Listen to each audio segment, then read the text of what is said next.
Shifting focus now, tensions are simmering in the Red Sea, and the possibility of escalation of the West Asia war is happening as the United States and the United Kingdom has carried out fresh strikes against the Houthi rebels in Yemen. This is the second straight attack which the Allies carried out on the Iran-backed rebel group. Now, the latest strike targeted a radar site. The guided missile strike destroyer Karni used Tomahawk missiles in the follow-on strike. The U.S. Central Command, in a statement, said that the strikes weren't to degrade the Houthis' ability to attack commercial vessels in the Red Sea. The Pentagon is also cautiously optimistic that the Houthis will be unable to replicate the complex attack which they carried out. Houthi officials have called out Washington, saying they are ready for an open war. According to U.S. military, the rebel group launched an anti-ship ballistic missile in retaliation for the strikes in Yemen. While the missile did not hit any ships, the U.S. Navy warned American-flagged vessels to stay out of areas around Yemen in the Red Sea and the Gulf of Aden for the next 72 hours. In Yemen, thousands of protesters held a massive rally in the capital city of Sana'a to voice their strong condemnation against the U.S.-Britain joint retaliatory airstrikes.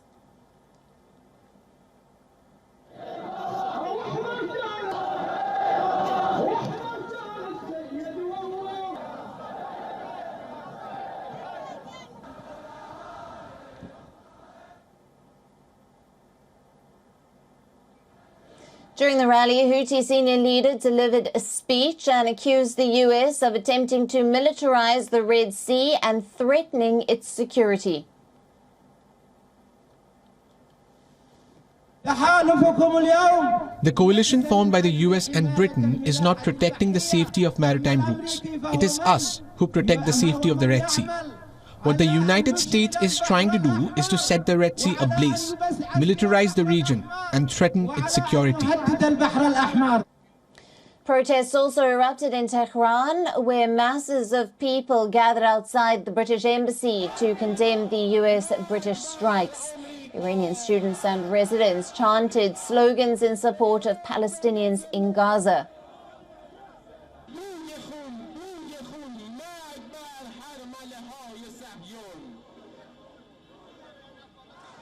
Now, the strikes garnered world attention, and reactions from the world leaders also poured in, with some condemning the actions of the US and the UK, among which was Russia. Moscow said that the military strikes in Yemen amounted to an irresponsible adventure that risked sowing chaos across the entire West Asia. Turkish President Recep Tayyip Erdogan slammed the US and British strikes as a disproportionate use of force and accused the two countries of trying to turn the Red Sea into a sea of blood.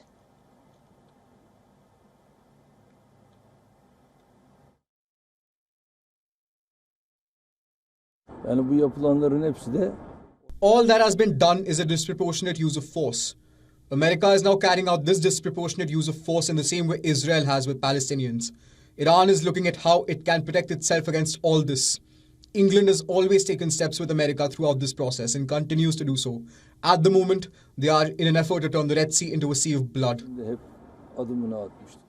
Oman also condemned the strikes, which is usually a mediator between Yemen and the US, expressed its worry at the strikes and also said that this could lead into further escalation in the region.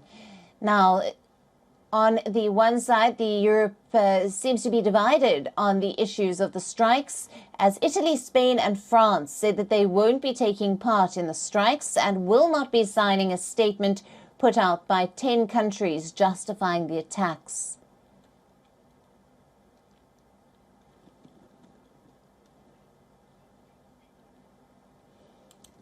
Now, joining us on the broadcast for more details on this, we have with us Edward P. Joseph, a senior fellow at the Johns Hopkins University School of Advanced International Studies and foreign policy analyst. joining us from Washington, D.C. Thank you for being with us. Now, tensions are simmering in the Red Sea, and there is a real possibility of escalation of the West Asia war. How do you analyze the situation? Well, we have to, before we can say there's a risk of escalation, we need to see what the impact of these initial strikes are by the United States, the United Kingdom, and its partners in this effort, which include at least one country from West Asia or the Middle East, as we call it from here in the U.S. So we have to see what the reaction is. And the second point is to note that these strikes were taken after a United Nations Security Council vote earlier this week, which condemned the attacks by the Houthis on shipping in the Red Sea.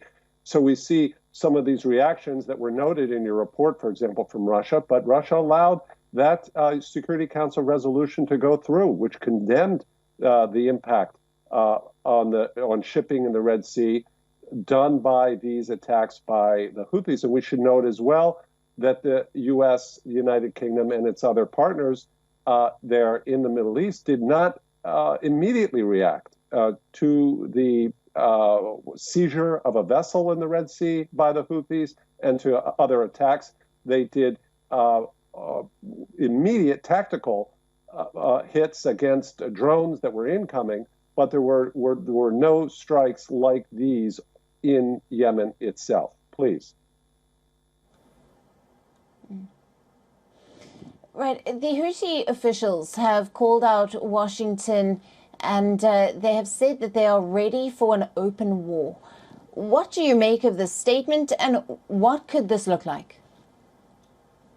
Well, again, before we can speak of escalation, we have to see what the impact is on the Houthis, what the strikes actually removed in terms of capacity of the Houthis. Now, we know from experience, including by the Saudi Arabia-led war in Yemen against the Houthis, who have been battling internally for some time, for years now.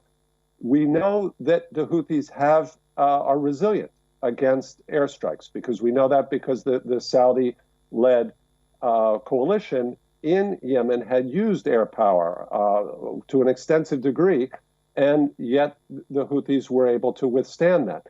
So we're in the phase now where we have to see what the reaction is. And here we should note, of course, what the reaction will be in Tehran, because Iran is the backer of the Houthis, the sponsor, and presumably the instigator for these attacks in the Red Sea. And Iran has to calculate itself very carefully whether it wants its proxy, the Houthis, to actually climb the ladder of escalation against the United States and United Kingdom and its partners in the region. Remember, that has risks. That has risks for Iran. It could alter the balance within Yemen itself, because the Houthis do not have complete control. And that, of course, would be a blow to Iran. And Iran also has to be concerned about further escalation that could damage its interests or its ability to project its malign influence in the Middle East. Please. Edward, thank you very much for being with us and your valued insights and analysis there. You're welcome.